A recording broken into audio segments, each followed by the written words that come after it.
తెలంగాణ. రైతులకు బావులల్లో ఎంత ముందుకు బావులల్లో అంత ముందుకు కెనాలి వదిలితే బావులకు చెర్లలకు నీళ్ళు వచ్చి ఊట ఊరి లోపల గ్రౌండ్ వాటర్ పెరిగి అన్ని బోర్లు గిట్లా సక్సెస్ అయ్యేది. ఇంతవరకు ఇప్పటికి నాట్లు అయిపోయే సీజన్ ఉండేది. ఇంతవరకు కూడా నార్లు పోతే ఆ నార్లు ఎండిపోయే టైం వచ్చింది. ఇంతకైనా సోయి తెచ్చుకొని ఆ కాలువను వదిలితే ఆ కాలువల ద్వారా గ్రౌండ్ వాటర్ పెరిగి బావులకు బోర్లకు నీళ్లు వస్తాయని మేము ఈ ధర్నాను చేయబడితే ఇప్పటికైనా కళ్ళు తెరిచి ప్రభుత్వం కళ్ళు తెరిచి కెనాల్కి నీళ్ళు వదలాలని మా యొక్క అభిప్రాయం.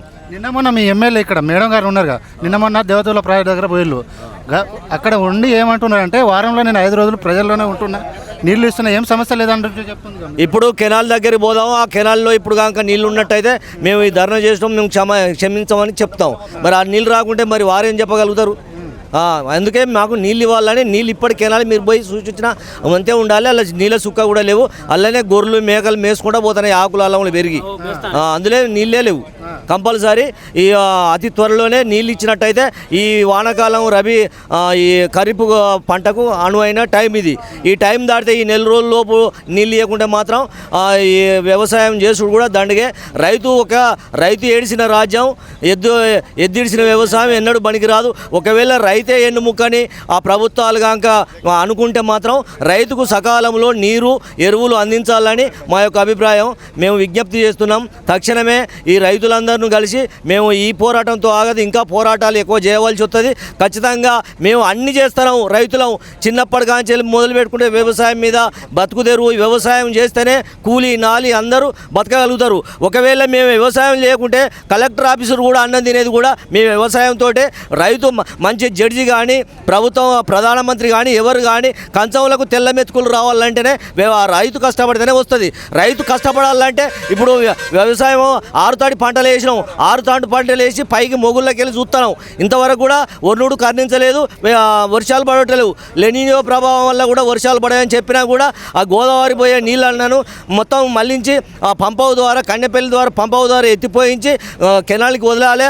వదిలితే మాత్రం చెర్లలకు బావులకు నీళ్లు ఊట ఊరి గ్రౌండ్ వాటర్ పెరిగి మంచిగా బోర్లు గిట్లా పోసి వ్యవసాయానికి అభివృద్ధి జరుగుతుంది. ఈ తక్షణమే ఈ నీళ్ళు వదులుకుంటే మాత్రం వచ్చే రబీ సీజన్లో కూడా గింజ 1 ఎకరం కూడా సాగుబాటుకు రాదు. కాళేశ్వరం కూలిపోయింది, ఎవరు ఊరి తీసుకున్నా ఎవరు చచ్చినా కూడా నేను నీళ్ళు వదలని చెప్తుండే రేవంత్ రెడ్డి. కాళేశ్వరం కూలిపోయింది అనేది భ్రమ. అది కాళేశ్వరం కూలిపోయిందనేది 1,00,000 కోట్లు అంటే దానికి అయ్యేదేవో దాదాపు 87 లక్షల కోట్లు అయింది. 1,00,000 కోట్లు ఎక్కడి నుంచి వస్తాయి? అదంతా వల్ల భ్రమ. కావాల్సింది ఈ కేసీఆర్ నామరూపాలు లేకుండా చేయాలని ఒక పన్నాగంబని ఒక కుట్ర ద్వారా ఈ ఉపాయం చేశారు. కాబట్టి కాళేశ్వరం ఒకసారి పోతే ఎన్ని టన్నులు ఉన్నదో ఎన్ని వ్యవహారంలో దాంట్లో ఒక 253 పిల్లర్లు ఉన్నాయి. అలా 3 పిల్లర్లు పోతేనే మొత్తం కాళేశ్వరం మొత్తం పోతుందా? అది అనుకుంటాడు మూర్ఖుడు. కాళేశ్వరం పోయిందనేటోడు మూర్ఖుడు. ప్రపంచంలోనే అతిపెద్ద ప్రాజెక్టుగా పేరు పొందిన కాళేశ్వరం ప్రపంచంలో ఎక్కడ చూసినా దొరకదు. ఆడిపోయి చూస్తే కాళేశ్వరం పరిస్థితి ఏంది ఒకసారి పోయి తిరిగి చూసిరమ్మను. ఆ ప్రభుత్వం ఉన్న పెద్దలను మంత్రులను కానీ ముఖ్యమంత్రిని కానీ కాళేశ్వరాన్ని చుట్టూ తిరిగి సుత్తే ఏర్పడుతుంది. అక్కడ ఇంజన్లను వాళ్ళందరూ దూరదృష్టితోటి ఇటువంటి లెనినో ప్రభావం కరువు ప్రాంత కాలం వచ్చినా కూడా మనకు కరువు అనేది ఏర్పడకుండా కేసీఆర్ ముందు చూపు ఆలోచనతోటే ఈ కాళేశ్వరాన్ని నిర్మించి. కాబట్టి కాళేశ్వరం అనేది ఒక తెలంగాణకు వరప్రదాయిని.